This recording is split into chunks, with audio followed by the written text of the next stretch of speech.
চা বাগান নিয়ে তৃণমূলকে তোপ শুভেন্দু অধিকারী। চা বাগান কেন্দ্র সরকারের অধীনে, তাই চা বাগানের জমির পাট্টা হয় না। চা বাগানের শ্রমিকদের পাশে দাঁড়িয়েছেন মুখ্যমন্ত্রী, আর শুভেন্দুকে পাল্টা কটাক্ষ কুণাল ঘোষের। ওয়েস্ট বেঙ্গল স্টেট টি কর্পোরেশন 18 সালেই উঠে গেছে।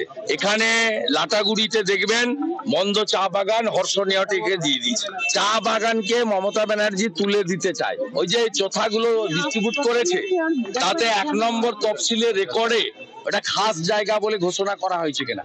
কোন জায়গা যদি খাস ঘোষণা না হয় তাহলে তার পাট্টা হয় না। এত বড় মিথ্যা কথা বলে গেছে। আর টি এস্টেটের জায়গার মালিক দেশের সরকার, কমার্স এবং ইন্ডাস্ট্রি ডিপার্টমেন্ট। এখানে পাট্টা হয় না।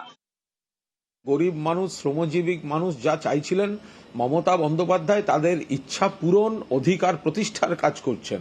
উন্নয়ন, স্বাস্থ্য, শিক্ষা, খাওয়া, সমস্ত দিক থেকে চা শ্রমিক পরিবারগুলিকে, চা বাগান বেল্টের মানুষকে সমস্ত প্রকল্পের আওতায় এনে মানুষ দারুণভাবে সাড়া দিচ্ছেন, উপকৃত হচ্ছেন, বারবার মুখ্যমন্ত্রীকে চাইছেন। সেই কারণেই একটু জ্বলন হচ্ছে শুভেন্দুদের, তাই ওরম প্রলাপ বকতে গেছে।